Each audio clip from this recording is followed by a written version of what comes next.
महीनों का इंतजार खत्म हो जाता है और एक नई जिंदगी की शुरुआत होती है।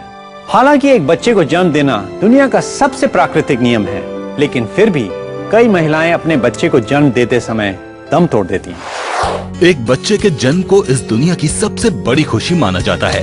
एक नई जिंदगी का इस दुनिया में आना कुदरत का सबसे प्राकृतिक नियम है, लेकिन इसके बावजूद बहुत से लोगों के लिए कुदरत की ये देन एक श्राप बन जाती है।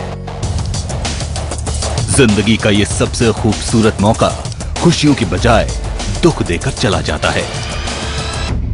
हर 1 लाख में से तकरीबन 250 महिलाएं अपने बच्चे का मुंह देखने के लिए जिंदा नहीं रहती।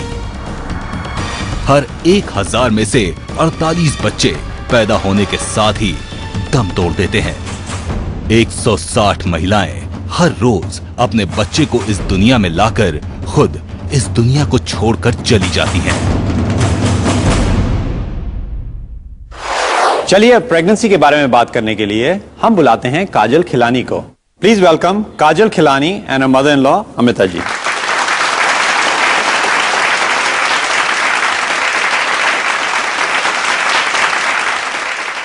तो सबसे पहले तो ये बताइए, कब आपको पता लगा कि आप प्रेग्नेंट हैं? मैं 7वें महीने में हूँ अभी जी। मेरे को 5 हफ्ते के बाद पता चला कि मैं प्रेग्नेंट हूँ जी। मैंने होम प्रेगनेंसी टेस्ट लिया था, उससे पता चला। जब आपको पता लगा कि आप प्रेग्नेंट हैं, तब से लेके अब तक आपके शरीर में क्या चेंजेस आए हैं, कैसा आपको फील होता है, ये सब हमें समझाइए। काफी लोगों को अलग अलग होता है। आई थिंक मेरे डॉक्टर ने जहाँ तक मुझे एक्सप्लेन किया था, मुझे समझाया था। पर उसके बाद जब मैंने पहले हार्ट बीट सुनी बेबी की और उसके बाद जब बेबी का मूवमेंट शुरू हुआ अंदर, तो बहुत अच्छा लगा। बॉडी में काफी चेंजेस आते हैं। आप कभी बेंड नहीं कर सकते, कभी अपने आप को रिस्ट्रिक्ट करना पड़ता है मूवमेंट में, बट जब बेबी किक करता है, जब बेबी मूव करता है अंदर, सब कुछ भूल जाता है।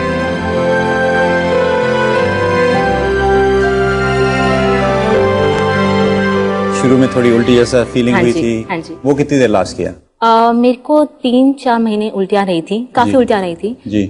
दिन में 2-3 बार हो ही जाता था। तो पहले 3 में तो मुझे कोई खाने की इच्छा ऐसा कुछ नहीं हुआ था। 5वें महीने में मुझे बहुत खाने की इच्छा हुई थी, मीठा बहुत खाने का मन करता था। तो मेरे हस्बैंड मेरा फ्रिज स्टॉक करते थे, चॉकलेट, आइसक्रीम जो भी है सब कुछ स्टॉक करके रखते थे।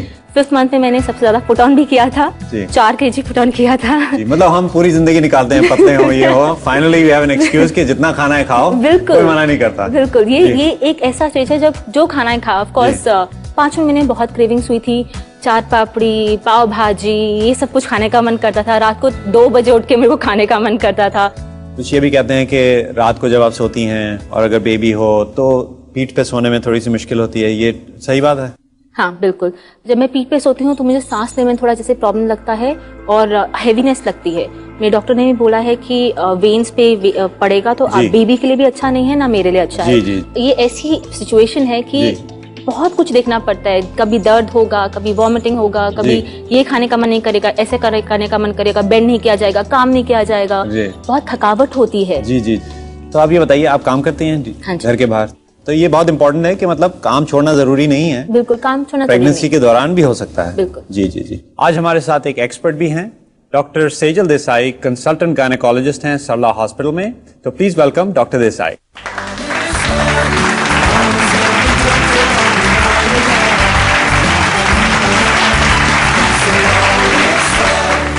ये बताइए कि जब एक नई माँ आपके पास आती है ऐसे, तो आप उन्हें क्या एडवाइस देते हैं शुरू में?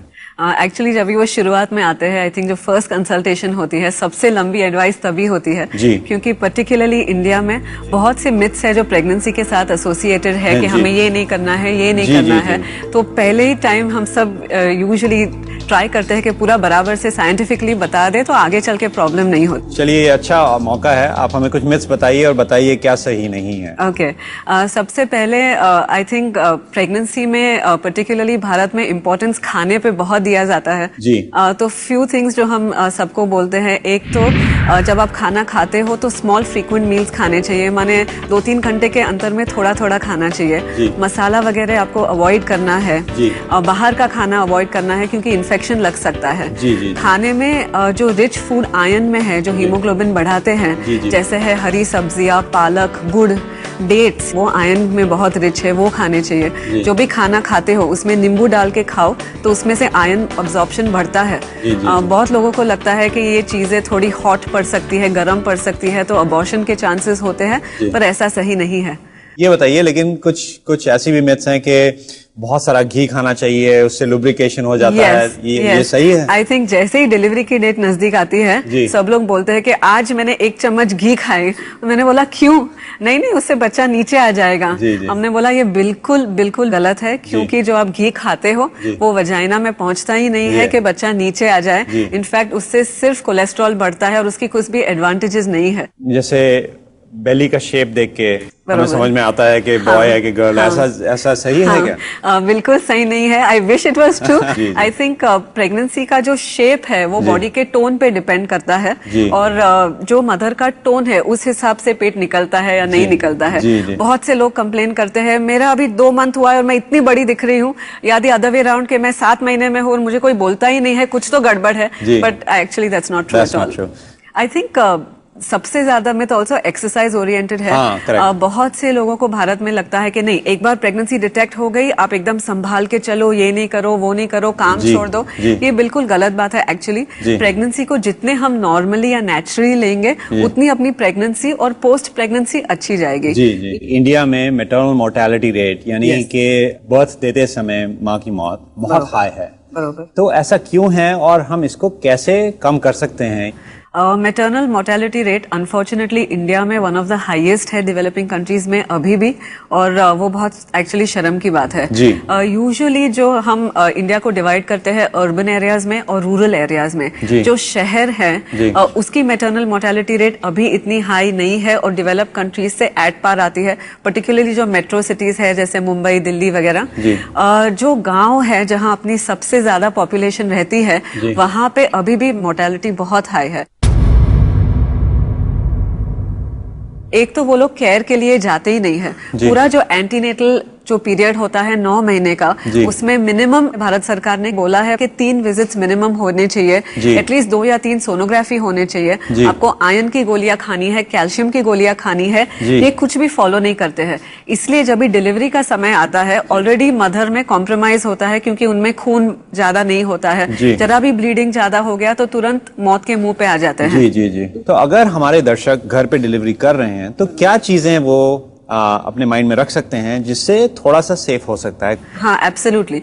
जो घर पे डिलीवरी आप करते हो तो एक तो जो पहले का 9 महीने का समय है वो टाइम तो एटलीस्ट 3 बार डॉक्टर के विजिट पे जाना चाहिए, 2 सोनोग्राफीज करनी चाहिए, अपने 3 या 2 टेटनस के टीके लगने चाहिए, आयरन और कैल्शियम की गोलियां खानी चाहिए, क्योंकि जब भी हम डिलीवरी पे जाए तभी हमारा हीमोग्लोबिन वगैरह अच्छा हो। घर पे भी जब भी डिलीवरी करते हो तो दाई है, हमने सरकार ने दाइस को ट्रेन करके भी रखा है, जिसको ट्रेन दाइस बोलते हैं। अच्छा, जो आप पहले से जान कर सके कि ये एरिया में ट्रेंड दाई कौन है, उनको हम घर पे बुलाएं। दूसरी चीज जो बहुत आम है और लाइटली लेते हैं वो है बुखार।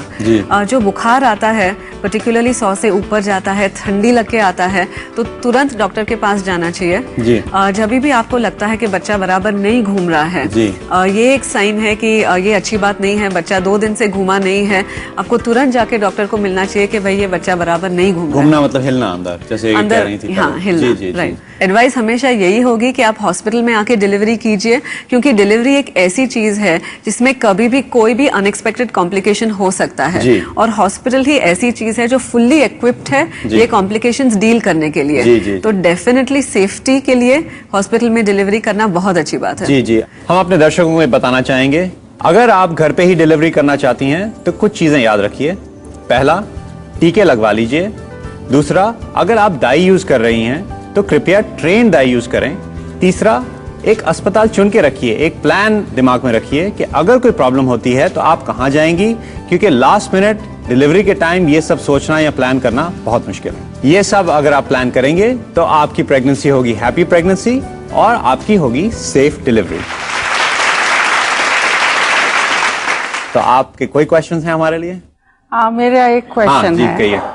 कि जो नॉर्मली कहते हैं कि डिलीवरी के बाद 40 डेज का रेस्ट चाहिए, तो वो क्या मिथ है या रियली आपको करना चाहिए? बाय एंड लार्ज ये एक बहुत बड़ी मिथ है और हम मानते नहीं है कि घर में ही रहने के कोई एडवांटेजेस है। इनफैक्ट हम इनकरेज करते हैं कि जैसे ही डिलीवरी हो जाए आप उठो और आपके बच्चे का ध्यान खुद रखो और किसी भी लोगों की साथ में ज़रूरत नहीं होती है। जैसे ही आप कंफर्टेबल हो, आपको वीकनेस नहीं है, आप बिल्कुल बाहर जा सकते हो और जो भी नॉर्मल लाइफ आप पहले लीड करते थे लीड कर सकते हो। तो आज हमने ये सब सुना और आपने समझ भी लिया और हम होप करते हैं कि इनकी प्रेगनेंसी हैप्पी प्रेगनेंसी होगी और आपका जो नया सदस्य आने वाला है वो भी हेल्दी होगा। Thank you very much for coming. Yes, absolutely. Thank you.